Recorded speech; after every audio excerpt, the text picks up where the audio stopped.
Hi, welcome again to QuickBiz Education. My name is Dwayne and I'm your host for today. We're going to be looking at the circular flow of income, or you can call it the circular flow diagram. Now, this represents the exchange of money, goods and services or products among economic actors. And when we talk about economic actors, we're talking about government, we're talking about household, and also businesses. Those are important to ensure that things are happening economically. Now, this concept is not really a difficult concept for us to understand. It is happening as I speak and as you listen, because money is being passed around and exchanged. But I don't know if you have ever wondered what role you play in economic activities. Now, if you're not sure, I would encourage you to continue to watch the video until the end, and then I believe that you will get a better understanding of the role that you play. Now, the basic model as seen here on the whiteboard is made up of households and firms. And then we have government, we have financial sector, and also the foreign sector, which we're going to put in the model later in the video. But for now, let's look at the transaction between households and firms. Now, households are made up of people, and you and I, where we are included. And we need things. We need things to use. We need stoves, we need beds, we need computers, whatever you're using now. We need those, and we need these things in order to make our lives much better. But where should we go to get these things? Yes, you have that correctly. We should go to businesses. We should go to firms or producers that make these things. So we need to remember that when we talk about market, we're talking about where buyers and sellers meet and where they trade. And here we have the product market. So the product market is where we can get all the things that I've named before. The beds, the computers, the pens, your chair that you're using right now, or your computer or iPad or whatever electronic device you are using right now. We'll get that from the product market.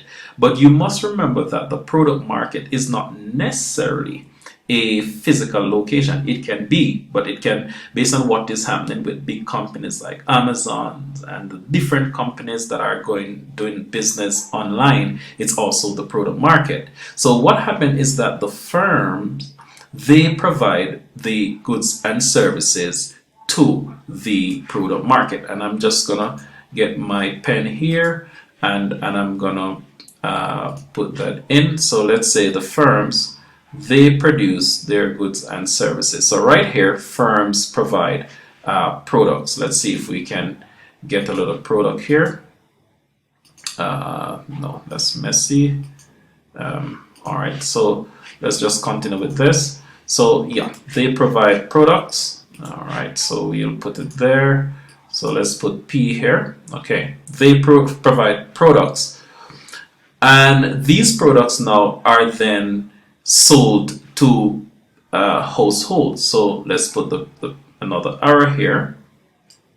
All right, they go here. We're going to put the arrow, and the product is coming here. So this gentleman that I have on the screen here, Mr. John, he's the person who would receive. But in order for Mr. John to receive this product, he would now need to spend some money. So he will have to go in the product market on his computer and then buy this beautiful iPad here, and then he will pass money, and that money now will go back to the firm in terms of revenue. So we put R there. So I hope we're clear here. So let's go over that quickly.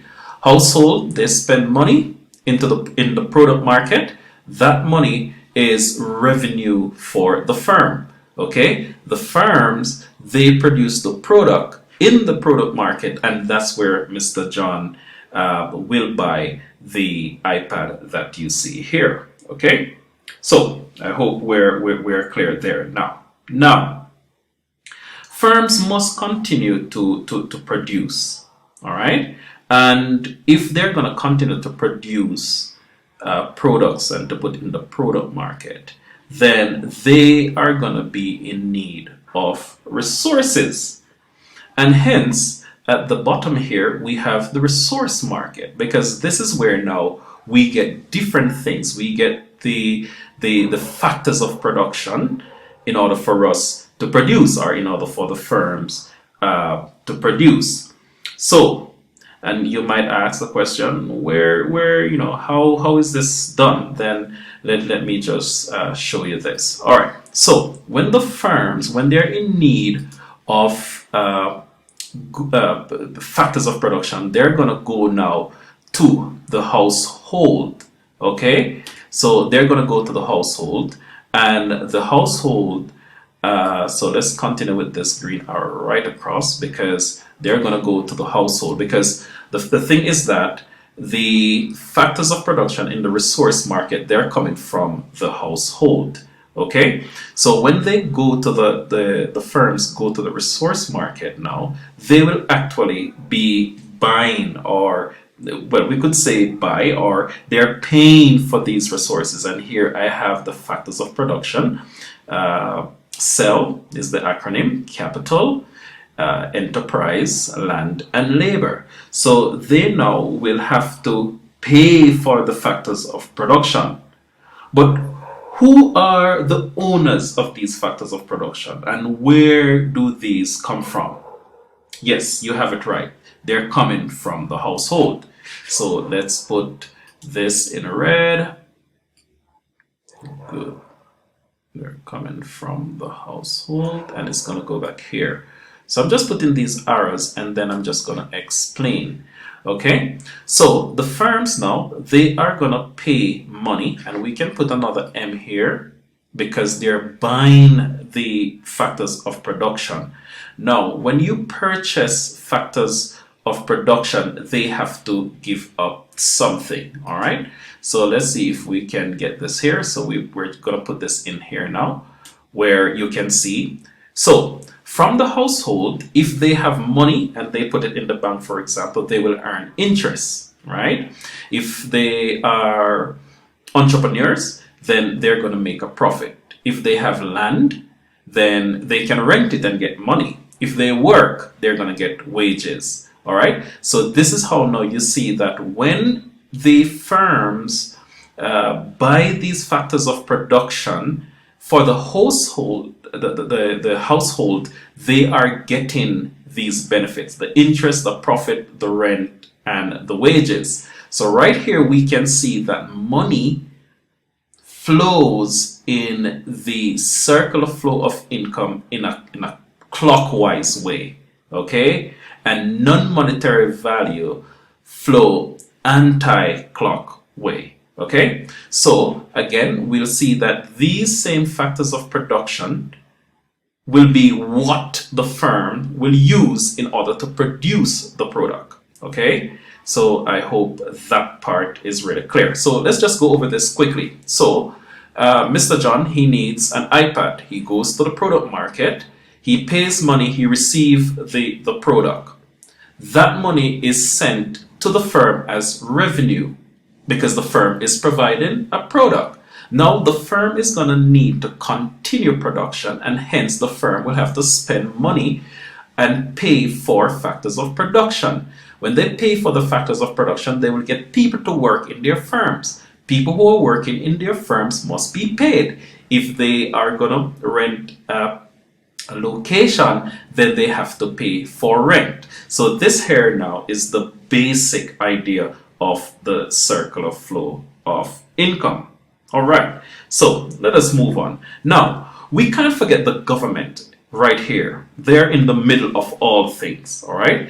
They also buy from the resource market, and then you might say, how? Yes, just think about it. When you work with the government, then they are taking things from the resource market. You know, they might need different things, computers and different things. And they also will take workers from the resource market, and that is what we call government spending.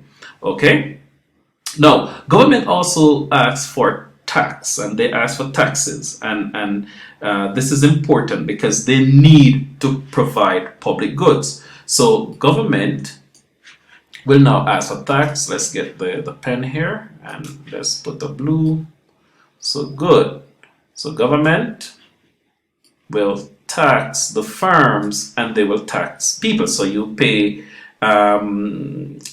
probably NIS or whatever salary deduction from when you work. So government charge tax from the, no, let's put it this way. Let's put tax, they're paying tax to the government. Let's put it that way. Good. They're paying tax to the government. And now the government in turn with that tax will provide what we call public goods. Things like roads, bridges, things that we use. So this is the basic thing. Government, they take tax from household and also from firms, and then they in turn provide products, public goods for the society. But then it doesn't stop there, because then we need to look also at what happened in terms of leakages. So there's also what is called the foreign sector. Okay, there is the foreign sector, and I'm gonna try to see if I can get a nice picture for the foreign sector. There's a foreign sector and also the banking sector. Now with the foreign sector, this is where now export and also import will take place. So let's put this arrow. So that is export, and this one will represent imports. Okay, so when there's export from the product market, what do you think will happen there? Now, if we are exporting things to another country and they're buying, then the money is going to come back to us. So that export now will be an injection in the economy. And when we import things, it will be an outflow or a leakage of the economy. Okay? And then down here at the bottom, we have the financial sector. Now, the financial sector is also a part of everything. All right? Now, with the financial sector here is that when people feel that, okay, let's say we have money, okay, we have money and something is happening here. Let's say we have money that we are, let me just fix this. So yes, so let's say the household, they're working and they're getting a lot of money, and they say, okay, let's not spend all the money. They might want to put some money into the bank. So this money going into the bank would be a leakage, and then the bank will in turn plug the money back into the economy in terms of investment, and that would be an injection. Okay, so bottom line, this is really just an overview of a basic circular flow of income model, and I'm just putting these things here just to give a better flow, okay, a better look at what is happening. Okay, so I do hope that this would help to clear up if there are any misunderstanding. Then this will just help to clear up and give a better idea of how the circular flow of income, how it works. All right, so thanks for watching. Now I wanted to pause the video and then just answer these questions quickly for me to see if you are understanding the concept clearly.